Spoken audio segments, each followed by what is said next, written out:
Dato: el billete más caro vendido en el Titanic era un boleto de $4.350 en primera clase, equivalente a $69.600 actuales. Hola amigos, ¿cómo están? Mi nombre es Khalil. Bienvenidos a mi canal de vuelta. En este video vamos a hablar de fotos del Titanic que probablemente no hayas visto nunca. También vamos a ver conspiraciones, partes de la película, hay historia de los pasajeros, hay un poco de todo, así que quédense hasta el final, que creo que les van a gustar. El Titanic es probablemente el barco más famoso de la historia, toda una leyenda que sigue fascinando a día de hoy.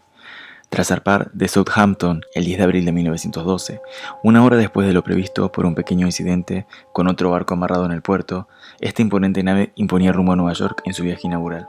Destacaba por el nivel de lujo de primera clase, donde no faltaba detalle en unas instalaciones que incluían piscina, gimnasio, baño turco, pistas de squash, un café francés y una cubierta de paseo. Acabó naufragando a unos 600 kilómetros al sur de Terranova, Canadá. Esta de acá es la proa del Titanic. El pecio del Titanic descansa a 3.784 metros. Desde su descubrimiento en 1985, solo exploradores como James Cameron y Paul Henry Nargelot han logrado llegar hasta él, por lo que existen pocas imágenes públicas. Blue Marble Private es la empresa que hará posible llegar hasta las profundidades del Titanic, y se calcula que los primeros turistas del Titanic alcanzarán su destino en el 2019, o sea, este año. Para llegar hasta los restos del Titanic, los viajeros descenderán a una profundidad de 4.000 metros con un submarino construido con fibra de carbono y titanio. El submarino, con 9 pasajeros en cada expedición, se deslizará por los cerca de 290 metros de la cubierta del navío. Esta es la escalera de la película, que a su vez era una copia de la real. La gran escalinata principal era el corazón de la vía de primera clase. Se elevaba majestuosamente a través de 6 cubiertas y estaba rematada por una cúpula de cristal que permitía el paso de la luz natural. Como otras fotos, esta es del interior del Olympic. En el barco también había paseadores de perros. Estos son 2 miembros de la tripulación que paseaban los perros de los pasajeros de primera clase. Estos eran los únicos a los que se les permitía acceder al buque con animales. También había salones de té. En los distintos locales de primera clase del Titanic se podía tomar el té. También había un salón de fumadores. Había una amplia oferta de bares y restaurantes. Por si los locales del Titanic no resultaban lo bastante exclusivas, la cadena Ritz gestionaba un restaurante con sus propios trabajadores. Este de acá es William Murdoch. William Murdoch estaba al mando en el momento del primer choque. El primer oficial decidió la maniobra que terminó de hundir el barco. Joseph Bruce Ismay fue señalado por la prensa y la opinión pública de la época como el responsable de la tragedia. De él se dijo que había obligado al capitán a viajar a toda máquina para establecer un récord de velocidad. También se le acusó de haber escatimado en materiales para construir el barco, todo ello sin prueba alguna. Los periódicos lo rebautizaron como Bruto, Ismay o el cobarde del Titanic, por haber abandonado el barco. Aunque la investigación lo exoneró, su reputación nunca se recuperó y tuvo que dimitir como presidente de la compañía en 1913. Este de acá es Edward Smith. Edward Smith era un capitán afable y experimentado, popular entre los pasajeros ricos. Tuvo una actitud dubitativa desde el choque del Titanic contra el iceberg. Este es Frederick Fleet. Este vigía alertó al oficial al mando de la proximidad del iceberg. Sobrevivió, pero fue señalado como el responsable de la tragedia por no estar atento. En 1965 se ahorcó, extraviado en la depresión que arrasaba hacía años, y se agravió con motivo de la muerte de su esposa. Estos son Isidore e Ida Strauss. Ida Strauss rehusó entrar en un bote al ver que su sexagenario esposo, Isidore Strauss, se negaba a subir a ninguna lancha a pesar de las repetidas peticiones de un oficial. Ida le dijo: "A donde tú vas, yo voy". Fueron vistos por última vez en la cubierta. Este es el camarote hundido del Titanic. Las paredes de una cabina de primera clase del Titanic se pueden ver en esta foto de acá, que aunque está bastante deteriorada, la foto se ve bastante bien. Sobre la chimenea eléctrica del elegante suite de los Strauss, parecida a la del Olympic, se conserva intacto un reloj dorado. Al hallar el cuerpo de él, vestía abrigo forrado de piel, traje gris, botas marrones y calcetines negros de seda. Los baños turcos. Había baldosas de cerámica enmarcadas en madera de teca que resplandecen en la zona de los baños termales de primera clase. Por primera vez en 100 años, vemos lo mismo que vieron los pasajeros de 1912, aunque bastante más deteriorado, dice Ken Marshall, quien creó varias vistas de los interiores combinados múltiples fotos individuales. Estas son unas 23 fotos que encontré del Titanic que nunca habían salido antes. Las encontré en una página medio oculta por ahí en la internet y la verdad que me gustaron mucho, así que las voy a mostrar. Durante la noche del 14 y el 15 de abril, el capitán y su tripulación fueron sorprendidos por una colisión. El Titanic justo había sido golpeado por un iceberg. La tripulación estuvo particularmente sorprendida porque los mensajes enviados por otras naves nunca llegaron al Titanic. El barco había sido construido para resistir cualquier tipo de este tipo de problemas. Había 6 compartimientos que se rompieron durante la colisión. Barco significa capitán. Acá está el capitán Edward Smith, como lo mostramos antes, con su colega, el superintendente Hugh, Walter McElroy. En esta foto podemos ver a los pasajeros caminando por el Titanic próximo a los salvavidas, no mucho antes de que lo hayan tenido que usar. En esta foto se puede ver un nene jugando a los juegos que jugaban en esa época, aunque si lo pensamos un poco es bastante triste saber que en esta foto se puede ver al nene jugando y después hubo tanta tragedia. Esta de acá es Margaret Brown, que era llamada como Molly. Era una pasajera de primera clase que inspiró al personaje de la película de James Cameron. Esta foto fue tomada por el barco de los oficiales Prince Adalbert en la mañana del 15 de abril de 1912, a pocos kilómetros al sur de donde se hundió el barco. En esta foto de acá se puede ver cómo se estaban yendo las personas del barco en los salvavidas. Aunque esta foto parezca no muy especial, lo es. Es de las pocas personas que pudieron sobrevivir al hundimiento del Titanic. Además de no tener suficientes botes salvavidas a bordo para transportar a los 2.200 pasajeros, muchos de ellos fueron lanzados medio vacíos. De hecho, el primer bote salvavidas en salir del barco llevó solo a 28 pasajeros, a pesar de poseer una capacidad para hasta 65. A las 2:20 de la mañana, el Titanic se había completamente hundido, roto entre 2 partes. Tardó más o menos 2 horas hasta que el Carpathia, un barco que estaba en las proximidades, se acercara a salvar a los pasajeros. Esta joven familia sobrevivió al hundimiento del Titanic. Podemos ver el trauma en el ojo de las personas. Creo que se ve bastante en la foto la tristeza que tienen, como que les quedó marcado de alguna forma. Esta foto de acá me gusta mucho, pero como foto, más allá de todo, me transmite como una especie de tranquilidad la mirada de la nena, aunque la de la madre la verdad que no. Algunos pasajeros fueron más suertudos que otros. Charlotte Collier y su hija Marjorie milagrosamente se salvaron. Stuart Collett, otro superviviente. En total fueron 1.517 personas que murieron en esta tragedia. En esta foto de acá, Michael, de 4 años, y Edmond Abratil, de 2 años de edad, estos 2 hermanos quedaron huérfanos después del hundimiento del barco.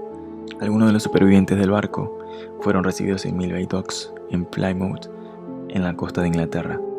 White Star, o Estrella Blanca, era la principal empresa de envíos en todo el mundo por el fin del siglo XIX y el principio del siglo XX, y era dueña de casi la mitad del barco. En esta foto se puede ver el conjunto de personas que se habían juntado en las oficinas de la empresa, justo después de haber sabido de la tragedia. Imagínense que en esta época había poco teléfono, no existían celulares y la forma de comunicación eran nulas. Además de la carta que tardaban tiempo en mandarse y llegar y todo. Todas estas personas juntas, reunidas acá, estaban esperando saber noticias de sus familiares y sus parientes y sus conocidos. No me imagino lo que debe haber sido el pánico de todas estas personas, la verdad que es increíble. En esta foto de un nene que vendía el diario y en la que se lee el desastre del Titanic, grandes pérdidas y muchas muertes. En esta foto el entretenedor George M. Cohan vendía copias del diario Journal New York el domingo para juntar fondos para dar ayuda financiera a los supervivientes y a sus familias. También fue organizado un partido de béisbol en el que los Yankees jugaron con los Giants. Se juntaron más de 14.000 personas en el evento. Arthur Henry Rostron era el capitán del Carpathia, el barco que ayudó a la gente a notar de que el Titanic se estaba hundiendo. Los supervivientes después decidieron dar una copa de plata en mayo de 1912. Los servicios funerales se hicieron en Siemens Church Institute en New York. Este monumento se hizo para conmemorar a Isidore y a Ida Strauss, la pareja que comentábamos anteriormente, que se rehusaron a ser separados. Es una desagradable coincidencia, pero el mismo día que el RMS Titanic chocó contra el iceberg, se planificó un ejercicio con botes salvavidas. El simulacro fue cancelado por razones desconocidas. Estos perros que están acá, de los 12 que había en el Titanic, solo 3 sobrevivieron, un pequinés y 2 ejemplares de Pomeranian. Esta historia es bastante peculiar. Hace poco más de un siglo, Violet Constance Jessop se convirtió en una leyenda cuando sobrevivió a su tercer naufragio en 5 años, entre esos el de Titanic. Esta es una increíble historia. Los 3 transatlánticos de la serie Olympic fueron construidos por el astillero Harland and Wolff. El RMS Titanic fue víctima de un iceberg en 1912. El RMS Olympic se chocó en 1911 y el HMHS Britannic se hundió tras impactar con una mina alemana en el mar Egeo a finales de 1916. El director de cine James Cameron enfocó Titanic en la serie de Jack y Rose, dos jóvenes de clases opuestas que se enamoran en el transatlántico más lujoso de la historia. Jack y Rose, personajes de ficción enmarcados en esa realidad histórica, ven su amor truncado por la muerte de Jack. Se trata de un romance conmovedor, pero que palidece tras algunas historias de los 710 sobrevivientes reales del siniestro ocurrido en 1912. Una de ellas es la de Violet Constance, con la que Cameron bien hubiera relatado su historia. El problema es que el premiado director se habría visto obligado a triplicar el presupuesto de su película o hacer una saga. Antes de cumplir 30 años, Violet ya había sobrevivido a los accidentes de 3 transatlánticos de la serie Olympic, construidos en Belfast por el famoso astillero Harland and Wolff. Esto la hizo única y legendaria, e hizo que se ganara el apodo de Miss Inundible. En los titulares de prensa, los irlandeses la clamaban suya, al igual que los argentinos, quienes probablemente tenían la razón. Esta mujer nació en Bahía Blanca, de padres irlandeses que viajaron al sur en busca de una nueva vida criando ovejas. Se instalaron en una colonia a 50 kilómetros de la ciudad. Sin importar su origen, Violet protagonizó una historia increíble que la ata a 3 de los accidentes más sonados de los comienzos del siglo XX, pero su baile con la muerte empezó mucho antes. Si querés saber más de esta historia, déjamelo en los comentarios. Estas son otras historias de los pasajeros del Titanic que quizás no conocías. Esta es la de Jack Phillips. Jack Phillips era un operario del Titanic y estaba encargado de enviar y entregar mensajes desde y hacia los pasajeros, y también de entregar las alertas meteorológicas al capitán. Phillips entregó muchas advertencias de iceberg que llegaban de otras naves, pero antes del desastre no pudo entregar algunas debido a que había demasiados mensajes de los pasajeros y había creído que el capitán ya sabía del iceberg. Al ocurrir el accidente, Phillips empezó a enviar muchas señales de socorro a los barcos cercanos, hasta 3 minutos antes de que el barco se hundiera por completo. Esta acción permitió que 705 pasajeros fueran rescatados. Phillips murió en el accidente. Alex Mackenzie, de 24 años, nunca llegó a subirse al barco, incluso aunque había empacado sus maletas y había hecho fila para entrar al barco, pues sus padres le habían regalado un billete para el viaje como un regalo, pero una extraña voz en su cabeza lo previno de emprender el viaje. La verdad que dudo de la extraña voz que tuvo en la cabeza, pero bueno, qué suerte que tuvo. La voz que Alex escuchó era tan clara que tuvo que girarse a ver si alguien le estaba hablando, hasta que se dio cuenta de que provenía de su cabeza. Él continuó caminando por la puerta de embarque, hasta que escuchó la voz nuevamente y más fuerte. Alex abandonó el viaje y de regreso a su hogar, la voz siguió insistiendo. Seguir su instinto le salvó del trágico final del enorme barco. Edith Russell. Edith Russell, antes conocida como Edith Rassenbaum, era una pasajera de primera clase a bordo del Titanic. Estaba regresando de Nueva York después de dejar París, pero había un sentimiento en su corazón que le decía que algo terrible iba a suceder. Incluso lo dejó escrito en una carta que escribió a su secretaria. En esta decía que odiaba tener que dejar París, pero que esperaba descansar en el viaje, aunque no podía quitarse un extraño sentimiento de tristeza y premonición sobre un gran problema. Cuando el barco chocó el iceberg, Edith no quería ir a los botes salvavidas. Ella llevaba en su brazo su posesión más preciada, una caja de música. Alguien envolvió la caja de música pensando que era un bebé y lo dejó en uno de los botes. Edith se salvó porque no quería dejar su caja de música, así que subió al bote. Edward y Ethel Vane. A diferencia de Jack y Rose, esta pareja sí pudo tener un final feliz. Estaban pasando su luna de miel en el barco, pero cuando ocurrió el accidente se tuvieron que separar. Ethel fue un bote salvavidas y Edward tuvo que saltar al agua helada y nadar hasta que llegó al bote donde estaba su esposa. Afortunadamente, pudieron seguir su vida juntos. Thomas Miller. Thomas se embarcó en el lujoso buque después de dejarle a sus dos hijos una moneda, con la condición de que no la gastaran hasta que él regresara de viaje. Trágicamente, él nunca volvió. Uno de sus hijos gastó la moneda, el otro aún la conserva como un símbolo del amor de su padre. Si llegaste hasta acá, estoy seguro que no te vas a querer perder la parte 2, así que voy a dejar el video en esta parte para que lo puedan ver. Por favor, suscríbete, si te gustó el video deja un like y nos vemos en el otro video. Saludos.